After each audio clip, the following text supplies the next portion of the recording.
Assalamualaikum warahmatullahi wabarakatuh. Selamat berjumpa dengan Pak Tomo pada pelajaran IPA mengenai gangguan alat pernapasan manusia. Kita mulai ya. Bismillahirrahmanirrahim. Gangguan alat pernapasan manusia disebabkan oleh 3 hal, yaitu faktor fisik, misalnya lahir prematur atau memang dari lahir mengalami cacat pada paru-paru. Yang kedua, karena penyakit. Yang ketiga, karena faktor lingkungan.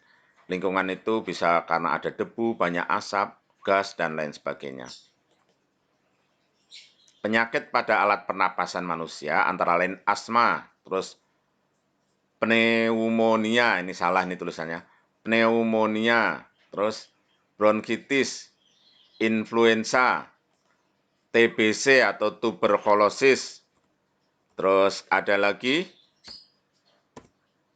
kanker paru-paru. Asma. Asma adalah penyempitan saluran pernapasan karena alergi.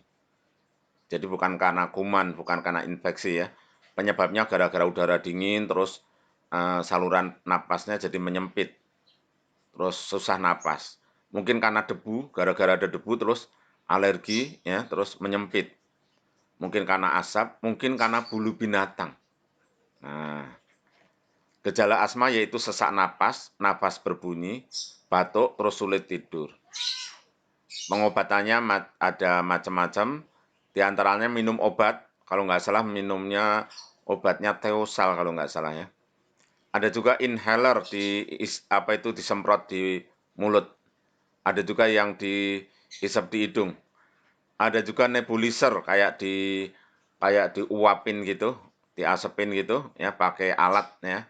Alat namanya nebulizer, bisa ke dokter, bisa beli sendiri. Nebulizer itu bisa beli sendiri ya. Nanti bisa dipasang sendiri dengan ditetesin obat tertentu nanti terus keluar uap pakai selang gitu. Nah ini istri Pak Tomo punya ini nebulizer. Ini jadi nggak usah ke dokter, bisa kalau lagi sesek banget pakai nebulizer. Nanti baru minta obat ke dokter ya. Pencegahannya menghindari faktor penyebab, yaitu jangan di udara dingin, kalau di tempat dingin pakai jaket, terus jangan di tempat berdebu ya. Terus jangan miara kucing ya, kucing sama itu bisa nanti alergi kalau kemasukan bulu binatang itunya ya, hidungnya. Kita lanjutkan. Berikutnya bronkitis. Nah, kalau bronkitis itu infeksi. Kalau infeksi itu berarti karena kuman ya. Infeksi pada bronkus.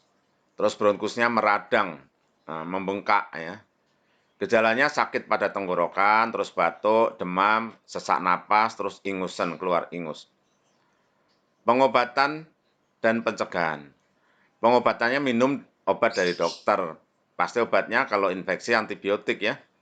Antibiotik itu obat untuk mengalahkan kuman penyakit ya. Namanya apa? Wah, Pak Tomo nggak tahu ya. Terus banyak beristirahat. Biar badannya kuat, banyak beristirahat. Pneumonia atau sering disebut paru-paru basah. Pneumonia atau atau paru-paru basah adalah infeksi, berarti kuman juga, yang menyebabkan banyak cairan di paru-paru, maka dibilang paru-parunya basah. Nah, gejalanya demam, batuk, kelelahan, mual, muntah, ya. Pengobatannya pakai antibiotik dari dokter, ya. Pencegahannya vaksinasi. Nah, vaksinasi itu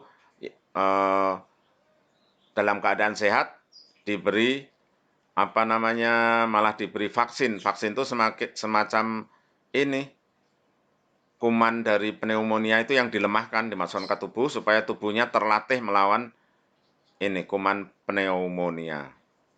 Terus menjaga kebersihan lingkungan ya. Influenza. Influenza sering disebut flu. Adalah infeksi virus yang menyerang sistem pernapasan atas, meliputi hidung, tenggorokan ya, bagian atas ya. Gejalanya itu demam, terus sakit kepala, pusing ya, batuk, terus menggigil, menggigil kedinginan, terus pegel-pegel. Pencegahannya banyak makan buah dan sayur. Jadi kalau kita banyak makan buah dan sayur, kalau ada virus influenza, virusnya kan menular lewat udara ya. Virus influenza nempel ke kita banyak makan buah dan sayur vitamin, jadi badan kita kuat, maka virus tadi tidak berkembang. Kalah sama perlawanan dari tubuh kita. Tapi kalau kita kurang vitamin, kurang makan sayur, kurang makan buah, ada virus influenza nempel di kita, langsung berkembang dia. Kita langsung sakit flu. Oleh karena itu, banyak-banyak makan buah dan sayur ya. Pengobatannya minum obat flu. Obat flu itu ya ada apa ya?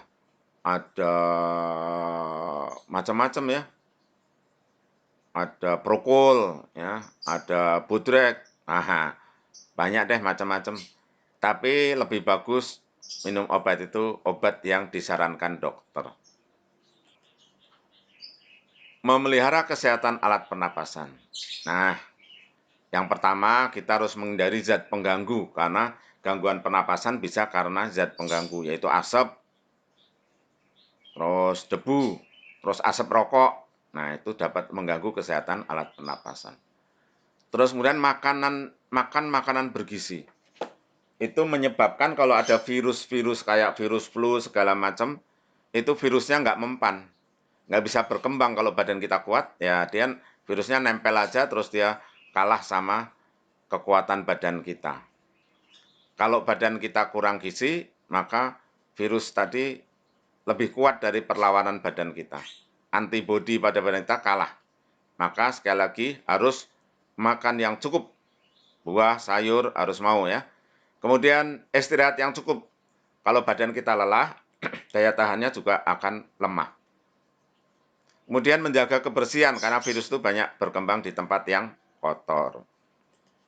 Ya, demikian tadi pembahasan tentang gangguan pada alat pernapasan.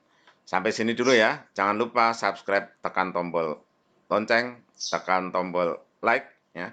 Sebarkan ke anak-anak lain. Assalamualaikum warahmatullahi wabarakatuh.